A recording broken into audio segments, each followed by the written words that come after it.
Hello বন্ধুরা, আপনারা যদি একটা ল্যান্ডিং পেজ তৈরি করতে চান এরকমভাবে, তাহলে আপনারা এই ভিডিওটি দেখুন এবং আপনারা এইভাবে একটা ল্যান্ডিং পেজ তৈরি করতে পারবেন খুব সহজে।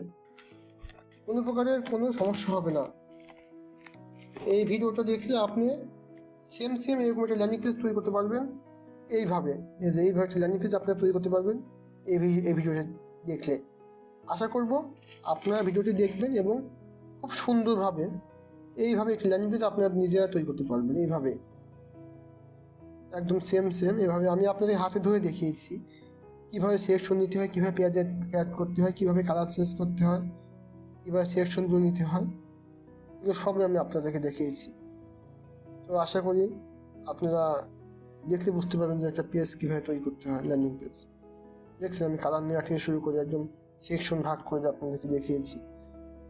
প্রত্যেকটা সেকশন, প্রত্যেকটা কলাম আমি আপনাদের হাতে ধরে দেখিয়েছি প্রথম থেকে একদম শুরু থেকে। আপনারা তাহলে শেষে এরকম একটা ল্যান্ডিং পেজ আপনারা তৈরি করতে পারবেন নিজেরাই। ধন্যবাদ। ভিডিওটি দেখুন, তাহলে আপনারা এরকম একটা ল্যান্ডিং পেজ নিজেরাই তৈরি করতে পারবেন। ধন্যবাদ।